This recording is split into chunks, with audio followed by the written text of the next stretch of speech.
साबिका chief whip और भारत राष्ट्रीय समिति पार्टी हनुमकुंडा जिला सदर DV भास्कर ने कहा कि तेलंगाना के पहले वज़ीर आला और तहरीक के रहनुमा के चंद्रशेखर राव ने तेलंगाना तहरीक के दौरान पसमानदा तबकात की मुश्किलात को बराह रास्त देखा और आज़ादी की जंग लड़ी।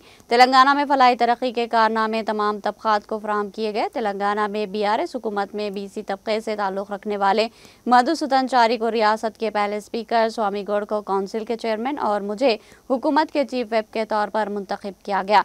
इस तरह BC कायदीन को सियासी तौर पर एक मुनासिब मुकाम हासिल हुआ। उन्होंने कहा कि कांग्रेस ने इलेक्शन के दौरान गारंटी के नाम पर आवाम से किए गए वादों की तकमील में पूरी तरह नाकाम हो गई। उन्होंने कहा कि वरंगल में कांग्रेस ने रैतु डिक्लेरेशन के नाम पर किसानों से वादे किए और फिर उन्हें रौंद डाला। हैदराबाद में कांग्रेस ने यूथ डिक्लेरेशन के नाम पर बेरोजगारों और नौजवानों को धोखा दिया। चेवल्ला में SC और ST के साथ वादे किए गए और KCR के जरिए नाफिज करदा दलित बंधु स्कीम को रोक दिया गया। उन्होंने कहा कि कांग्रेस हुकूमत में अक़लियतों के लिए कोई जगह नहीं है। कांग्रेस हुकूमत ने बल्दियाती इदारों में तहफ़्फ़ुज़ात को रोक दिया।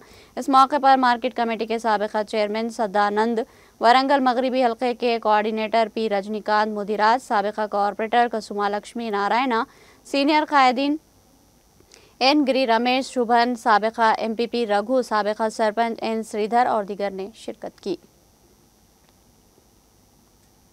ప్రయత్నాలు ఎన్ని రకాల మసిబూసి మారేడుగా చేసే ప్రయత్నాలు వాళ్ళ దృష్టిలో బీసీలంటే రోబోలు లాంటి వారు, ఓటర్లు మాత్రమే. ఈరోజు ఈ వేదిక నుండి మేము హెచ్చరిస్తా ఉన్నాం, డిమాండ్ చేస్తా ఉన్నాం. తరతరాల మా ఆవేదనను అర్థం చేసుకోండి. దశాబ్దాలుగా మా మీద కొనసాగించినటువంటి ద్రోహానికి చరమగీతం పాడండి. న్యాయసమ్మతంగా, ధర్మసమ్మతంగా బీసీలకు రావాల్సినటువంటి హక్కుల విషయంలో, వాటాల విషయంలో మీరు కుట్రలు, కుతంత్రాల ద్వారా అడ్డుకోవడం సాధ్యమైనటువంటి భ్రమలో ఉంటే ఈ దేశ స్వాతంత్రానికి ఎటువంటి పోరాటం జరిగిందో దేశం చూసింది.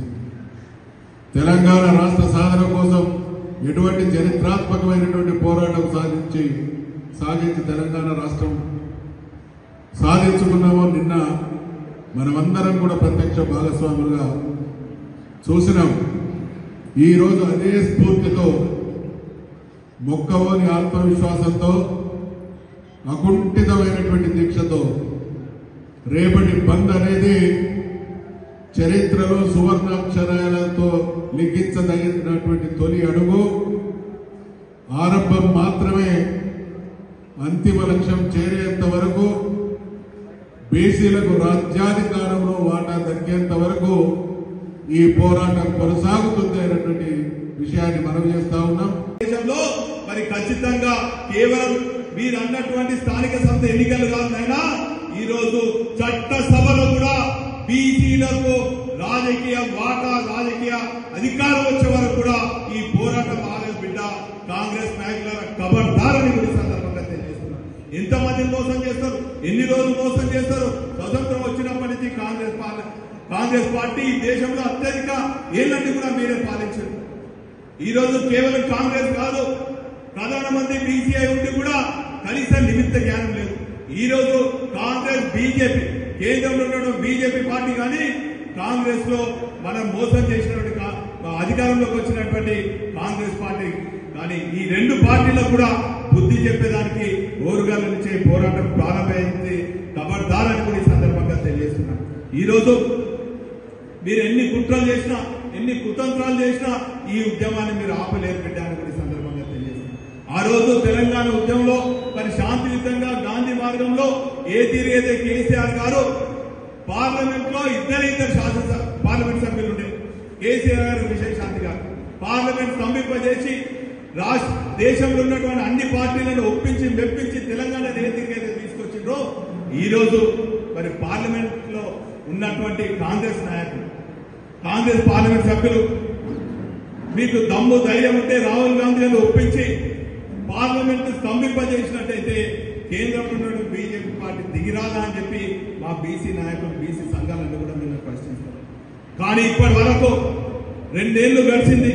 మీ డ్రామాలతోని అసెంబ్లీలో జీవోలతోని డిక్లరేషన్లతోని ధర్నాలతోని ఢిల్లీలో డ్రామాలు చేసిండ్రు. డ్రామాలు బంద్ చేయని కూడా ఈరోజు రేవంత్ ప్రభుత్వం కాంగ్రెస్ ప్రభుత్వాన్ని బీసీ నాయకులు డిమాండ్ చేస్తున్నారు అన్నటువంటి విషయాన్ని కూడా ఈ సందర్భంగా తెలియజేసుకుంటూ ఏదేమైనప్పటికీ కూడా మరి దశల వారీగా ఈ ఉద్యమం కొనసాగుతుంది. అది కూడా గాంధీయ మార్గంలో తెలంగాణ ఉద్యమంలో ఏదైతే చేసిండ్రో ఖచ్చితంగా మాకు పూలే గారు స్ఫూర్తిదాయకం, అంబేద్కర్ గారి ఆలోచన విధానం మేము ఖచ్చితంగా ఆచరిస్తాం. గాంధీ మార్గంలో శాంతియుతంగా ఖచ్చితంగా స్థానిక సంస్థలు కాదు అయినా ఖచ్చితంగా చట్ట సభలలో మరి ఖచ్చితంగా మా వాటా వచ్చే వరకు కూడా ఈ పోరాటం ఆగదని కూడా ఈ సందర్భంగా తెలియజేసుకుంటూ మరి హాజరైనటువంటి ఆత్మీయ మరి ప్రెస్ మిత్రులకు అందరికీ కూడా మరి పేరు కృతజ్ఞతలు